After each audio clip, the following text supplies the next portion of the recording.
Seeing her success on road courses and dirt ovals, how impressive is this to be successful in two different types of races?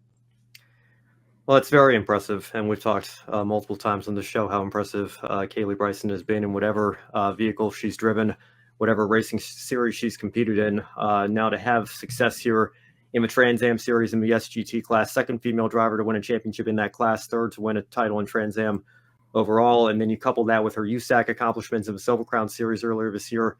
Like I've said many times on this show, I don't know what exactly the future is going to hold for her, where she's going to end up carving her own path and making a career for herself here.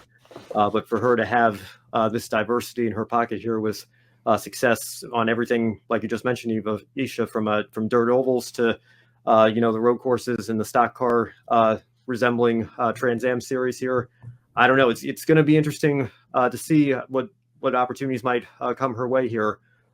She hasn't been with Toyota in the same way she was in the development program for about a year and a half now. So, I don't know that we're just necessarily burned. We know drivers a lot of times can bounce around between manufacturers. Chandler Smith's a perfect example of that. He grew up in the Toyota racing development program, then spent a year driving for Colleague.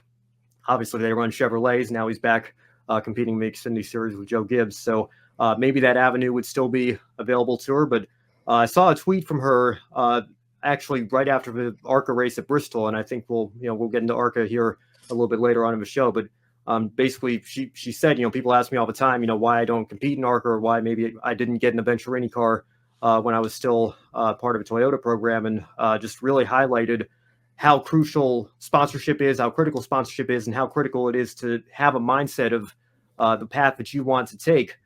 And looking at the current state of the ARCA Menards Series, she just didn't necessarily see the value in competing in that series at that point in her career.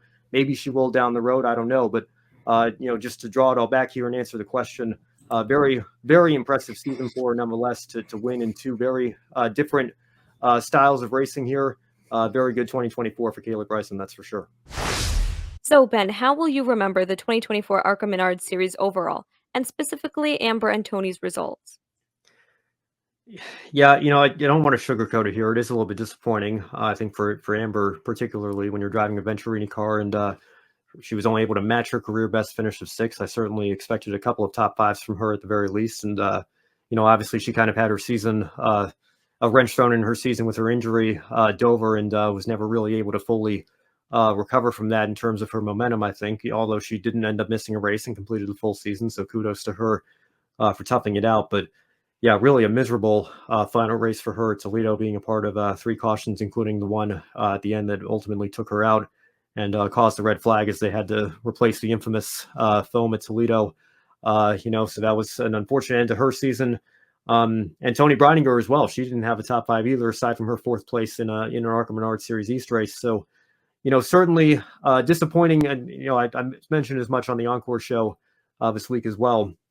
Disappointing for those 2 drivers specifically, but at the same time, I think, a bit of a disappointing year for the entire series. And I guess you can't fault them as much as you would during a normal season, for lack of better terms, because this season was so dominated by really 2 cars, the 18 and the 28, no matter who was in them, primarily, of course, William Sawalich and Connor Zilic. But regardless, there were only, I think, 3 races all season of the 20 that were not won by whoever was driving one of those 2 entries. And Venturini swept the super speedways with a couple of part-time drivers.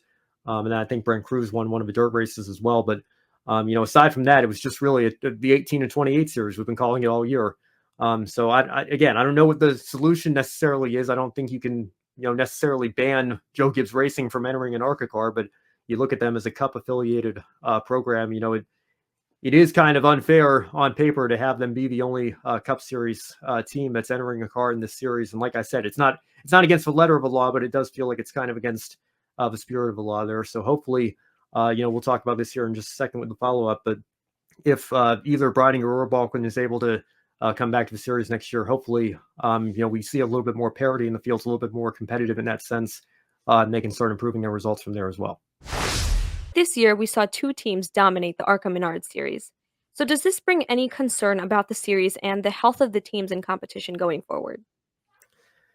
Yeah, I've been concerned about the series for years, to be quite honest. I think, when you just look at the car counts from as recently as 10 years ago, and I think the series certainly still serves a purpose here. I'm not one of those doomsday people that's saying, the series just needs to fold or shut down or whatnot. I think there's absolutely still potential with what ARC is trying to do, and particularly being under NASCAR's acquisition as of whenever that was, 2018, 2019.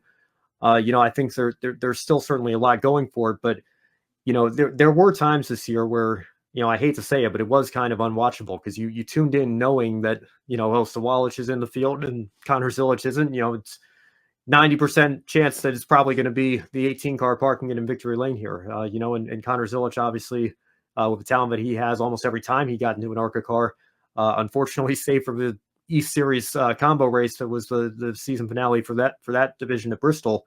You knew that he was almost an automatic lock to win or at least finish in the top two. So yeah, I'd be lying if I said I think it's a clean bill of health. I don't think there's anything we need to worry about here. I understand that money doesn't grow on trees, and that it's certainly a lot easier said than done. But drawing it back to the beginning of the show, when you have a driver like Kaylee Bryson, and I've seen some of Charlie his tweets as well. Charlie Crawl, the ARCA PR director, kind of not so secretly saying, "Hey, Kaylee, we'd love to see you come run some ARCA races with us and get in an ARCA car." When her response is basically saying that there's better opportunities for me at this point in my career elsewhere, or ARCA just isn't able to offer the a pathway that I can see towards the results that I want to have at this point in my career, then I think you're certainly missing out there. And I think ARCA's loss is going to be, as we've seen this year, USAC and Trans-Am's gain here was Kaylee in particular. So I don't know. It's not. I don't think there's a fix-all, one-size-fits-all sort of solution here for the series. I wish there was. I wish we could just snap our fingers and bring back full fields at every race. And I do think we are headed in the right direction. I think we have to remember and be fair and give credit where it's due. The first two races of this year, Daytona and Phoenix, saw cars sent home because they had more than 40 cars show up on the entry list. And Daytona, I think, even had more than 50 cars. So, the interest is certainly there. The opportunities for teams at least to run part-time are certainly there. The opportunities for those teams to win, as evidenced by what we saw this season in the results, not so much. So I would love if we could get a story like Greg Van Alst winning Daytona last year, or potentially, one of these young female drivers putting their car in victory lane and becoming the first female to win an ARCA national race. Of course, we've seen Gracie Trotter and Haley Deegan win in what's now ARCA West. I think that would be absolutely fantastic, but I think we have a bit of a ways to go before we can talk about that on a weekly basis as a more likely possibility.